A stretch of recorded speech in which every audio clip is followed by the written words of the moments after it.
जय हिंद। मुझसे कमेंट करके पूछा गया था कि जो इलेक्ट्रिसिटी का जो बिल होता है उसको पढ़ना सिखाइए कि वो इलेक्ट्रिसिटी बिल में क्या क्या चीज़ें दी हुई होती हैं, उसको पूरा डिटेल से समझाइए। तो ये इलेक्ट्रिसिटी का बिल है, आइए इसको समझते हैं, इसमें क्या क्या चीज़ें दी हुई होती हैं और उनका क्या मतलब होता है, जिससे आपको पता चल सके कभी इलेक्ट्रिसिटी बिल जब आप देखें अपना घर का तो आपको पता चल सके कि उसमें क्या क्या चीज़ें हैं और उनका क्या क्या मतलब है। आइए एक एक करके देखते हैं। सबसे पहले आप समझ लीजिए कि ये इलेक्ट्रिसिटी ये बिल है, ये दोनों एक हिस्से हैं, ये ऊपर का हिस्सा है, ये नीचे का हिस्सा है। चूँकि एक ही हिस्से में थोड़ा छोटा हो जा रहा था इसलिए मैंने दो टुकड़ों में बना दिया इसको। ये ऊपर वाला हिस्सा है और ये नीचे, ये मतलब दोनों हिस्से, ये ऊपर चला जाएगा और ये नीचे चला आएगा, इस प्रकार से है ये। तो यहाँ पर मैंने लिख दिया है कि क्या चीज़ें हैं, इनको आप जो मतलब वीडियो को रोक करके आप इसको पढ़ भी सकते हैं। फिलहाल आइए समझते हैं। देखिए सबसे पहले ये चीज़ समझ लीजिए, यहाँ पर नंबर से आप मिलाते जाइएगा, मैं आपको यहाँ पर बताता चला जा रहा हूँ। सबसे पहले आप समझ लीजिए कि किस कंपनी ने, मतलब कौन सा विभाग है, मतलब उसका नाम क्या है, वो सबसे पहले यहाँ पर मेंशन होता है। जैसे MVVNL लिखा हुआ है तो उसने इस इलेक्ट्रिसिटी बिल को जनरेट किया, मतलब मध्यांचल विद्युत वितरण निगम लिमिटेड ने इस इलेक्ट्रिसिटी बिल को जारी किया है। यहाँ से ये क्लियर होता है इस संस्था ने इसको बिजली को जारी किया, बिजली बिल को। सबसे पहले देखिए यहाँ पर लिखा हुआ इलेक्ट्रिसिटी बिल, और यहाँ पर ये सब चीज़ें मतलब ऑनलाइन पे करने के लिए ये सारी चीज़ें, टोल फ्री नंबर वगैरह ये सब चीज़ें दी गई है। अब इसके बाद देखिए सबसे पहले डेट दी गई है कि इलेक्ट्रिसिटी जो बिल है वो कब निकाला गया है, किस डेट को यह इलेक्ट्रिसिटी बिल निकाला गया है। तो देखिए 8/5/2024 को ये निकाला गया है। कितने बजे निकाला गया है? 9:15:24 पर इस बिल को जनरेट किया गया है। जो बिल नंबर है वो यहाँ पर दिया गया है, ये इलेक्ट्रिसिटी का बिल नंबर। यहाँ से आप मैच कराते जाइएगा, वो चीज़ें मैं आपको बताता जा रहा हूँ। इसके बाद देखिए बिल जो है मंथली और ऑब्लिक ईयरली है। तो ये देखिए मई 2024 का ये बिल है, जैसा कि यहाँ पर शो कर रहा है। उसका देखिए पीरियड दे रहा है और मंथ कितना है, 1 मंथ का ये बिल है, 1 मंथ महीने का ये इलेक्ट्रिसिटी बिल है। इसके बाद देखिए ये अकाउंट नंबर दिया गया है। देखिए जब आप बैंक में जाते हैं वहाँ पर आप पैसा जमा करने के लिए क्या करते हैं कि अकाउंट खुलवाते हैं ना, उसी अकाउंट में जा कर के आप पैसा बार बार जमा करते हैं। फिर आप वहाँ से मतलब एक अकाउंट बनाते हैं, आप उसी अकाउंट में आप पैसा जमा करें। ऐसा नहीं कि जा करके कहीं पर भी आप पैसा जमा कर देंगे। एक अकाउंट बनाते हैं आप, वो आपके नाम से होता है। तो इसी तरह से पावर हाउस में भी होता है कि आपका एक नाम से एक अकाउंट होगा, उसी अकाउंट में आप बिजली का बिल जो है वो आप हर महीने जमा करेंगे। तो वही इसी प्रकार से ये जब आप बिजली का कनेक्शन लेंगे तो इसी प्रकार से आपको एक अकाउंट नंबर दे दिया जाएगा और इसी अकाउंट नंबर में आपको बिजली का बिल जमा करना पड़ेगा। तो ये अकाउंट नंबर है, अकाउंट ID है, इसी में आपको बिजली का बिल हर महीने जमा करना है। इसके बाद देखिए डिवीज़न नेम है। देखिए यहाँ पर डिवीज़न नेम, जो डिवीज़न आपका होगा वो लिखा होगा, मतलब जो आपका बिजली का बिल है वो किस डिवीज़न में आता है वो यहाँ पर लिखा होगा। उसके बाद देखिए जो जिसके नाम से जो बिजली का बिल है, मीटर है, वो किसके नाम से है वो उसका नाम लिखा हुआ होगा। उसके बाद उसका एड्रेस लिखा हुआ होगा, किस जगह पर यह बिजली का जो मीटर है वो लगाया गया है, वो यहाँ पर क्लियरली लिखा होता है।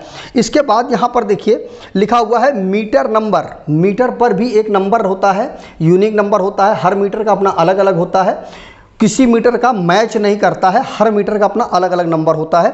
तो मीटर नंबर यहाँ पर दिया गया है। उसके बाद देखिए ये चीज़ अभी मैं आपको लास्ट में आपको बताता हूँ। ये LMV1, ये ST10 लिखा हुआ है, इसको मैं अभी लास्ट में आपको समझाता हूँ। फिलहाल आप समझ लीजिए ये लिखा होता है। उसके बाद देखिए सैंक्शन लोड जो है वो देखिए यहाँ पर कितना लिखा हुआ है, 1, मतलब जो सैंक्शन लोड है वो 1 किलोवाट का सैंक्शन लोड है इस मीटर का, ठीक है, वो चीज़ यहाँ पर लिखी हुई है। उसके बाद देखिए यहाँ पर देखिए मैक्सिमम डिमांड लिखा हुआ है जो कि 1.8 लिखा हुआ है, ठीक है। मतलब ये हुआ कि जो सैंक्शन लोड है उसके अनुसार आप इलेक्ट्रिसिटी को कितना कंज्यूम कर सकते हैं, आप मैक्सिमम 1 किलोवाट तक की आप इलेक्ट्रिसिटी का कंज्यूम कर सकते हैं। मैक्सिमम एक टाइम पर 1 किलोवाट का आप कंजप्शन कर सकते हैं। इससे ऊपर आप करते हैं तो आपका जो MD होता है, मैक्सिमम डिमांड होता है, वो इस चीज़ को रीड कर लेगा कि आपने 1 किलोवाट से ज़्यादा का आपने खपत किया है, ठीक, एक समय पर। तो उस चीज़ को वो नोट कर लेगा और कितनी देर के लिए नोट करेगा, 15 मिनट तक। यदि आपका लगातार लोड बढ़ता है, ज़्यादा रहता है, तो उस चीज़ को वो नोट करता है।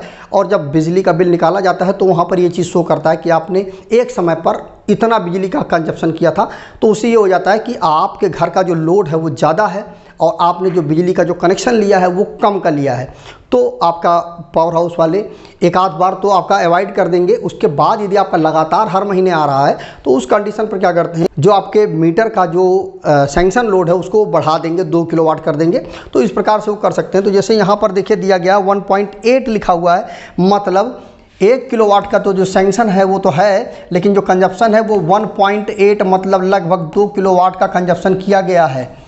ठीक है, तो ये ज़्यादा है। MDI इसी चीज़ को रीड करता है, और अगर यह लगातार आपका आता रहेगा, 1-2 महीने तक आएगा, तो पावर हाउस वाले निश्चित इस चीज़ को आपका 2 किलोवाट का मीटर कर देंगे। अगर आपके घर में भी ऐसा हो रहा है तो इस चीज़ को देख करके ध्यान से रखिएगा। तो ये यहाँ पर MDI है जो कि 15 मिनट तक यदि आपका लगातार एक समय पर लोड बढ़ता है, चलता है, उसी को वो रीड करता है। इसके बाद देखिए यहाँ पर रीडिंग लिखा गया है। अब ये देखिए प्रीवियस रीडिंग है और ये प्रेजेंट रीडिंग है, इस चीज़ को बता रहा है। तो देखिए जो प्रीवियस रीडिंग थी वो कितनी थी, 5257 यूनिट थी। कब, 12/4/2024 को जनरेट किया गया था बिल। तब प्रेजेंट रीडिंग क्या है, 5508 यूनिट है, जो कि 8/5/2024 को जनरेट किया गया है उस समय। तो अब इन दोनों का आप माइनस कर लेंगे तो आपको पता चल जाएगा कि आपका एक महीने का जो कंजप्शन है वो कितना आ गया है। स्टेटस जो है ए है। अब ये देखिए यूनिट कंजप्शन कितना है, 251 यूनिट का यूनिट कंजप्शन है।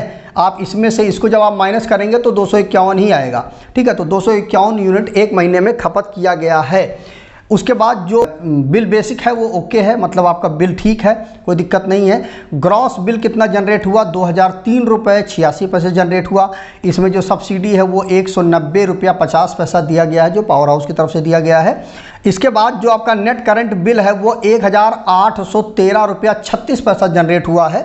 ठीक है, इस सब्सिडी को घटाने के बाद, मतलब ये जो टोटल बिल है इसमें सब्सिडी को आप जब माइनस कर देंगे तो आपको इतना आएगा। तो इतना आपको बिजली का बिल देना है। इसके बाद कुछ चीज़ें और काटी जाती हैं। इसके बाद जो टोटल पेएबल अमाउंट है वो कितना है, 1814 रुपये बना। इसमें फिर भी कुछ कटौती करता है पावर हाउस के द्वारा, और जो टोटल जो अमाउंट पे करना है वो कितना है, 1797 रुपया बिजली का जो बिल है उसे जमा करना है पावर हाउस में। ठीक है, ये हो गया बाय ड्यू डेट, मतलब इस ड्यू डेट तक के अंदर इतने पैसे को आपको जमा करना, मतलब जो आपके बिजली का जो बिल है वो 1797 रुपया आया हुआ है। इसके बाद जो बिजली का जो ड्यू डेट है वो कितना है, 15/5/2024 लिखा हुआ है।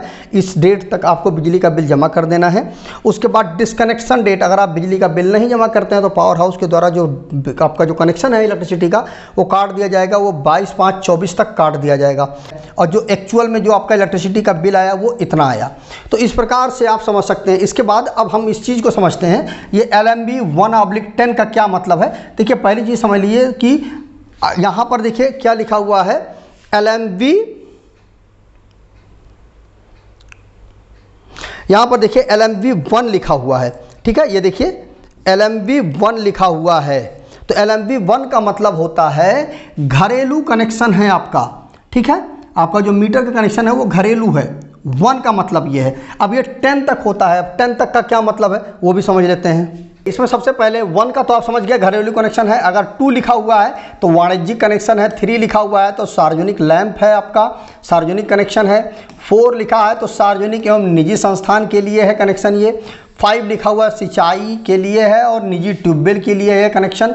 6 लिखा हुआ है तो लघु एवं मध्यम विद्युत ऑब्लिक औद्योगिक कनेक्शन है। 7 है तो सार्वजनिक जल कार्य के लिए कनेक्शन है। 8 है तो राज्य ट्यूबवेल, पंचायती राज ट्यूबवेल और पंप एवं नहरों के लिए कनेक्शन दिया गया है। इसके बाद 9 है लेकिन तो अस्थायी कनेक्शन है, उसके लिए दिया गया है। और 10 है तो विभागीय कर्मचारी जो पावर हाउस के द्वारा या उस जिस भी कंपनी के द्वारा जो बिजली का बिल आपसे लिया जा रहा है उस कंपनी के कर्मचारी को जब कंपनी कनेक्शन देती है तो वो LMB 10 के अंतर्गत देती है, जो कि उसी विभाग के कर्मचारी का बिजली का बिल होता है।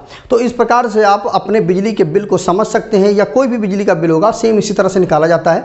उसको आप समझ सकते हैं, पढ़ सकते हैं, उसमें क्या चीज़ें लिखी हुई हैं, उनका क्या मतलब है। वीडियो से कमेंट करिएगा अगर आपको MDI वगैरह के बारे में समझना है कि MDI क्या होता है, इलेक्ट्रिसिटी का जो बिल है वो कैसे निकाला जाता है, वो सारी चीज़ें यदि आप कमेंट करते हैं। यदि आपका कन्फ्यूजन है तो बताइएगा, मैं उस पर वीडियो ज़रूर बना दूंगा। और यदि आपके मन में कोई डाउट है, कोई कन्फ्यूजन है तो उसको कमेंट करिएगा। यदि आपका कमेंट अच्छा हुआ तो मैं उस पर वीडियो ज़रूर बनाऊंगा। तो आज वीडियो में बस इतना ही। जय हिंद।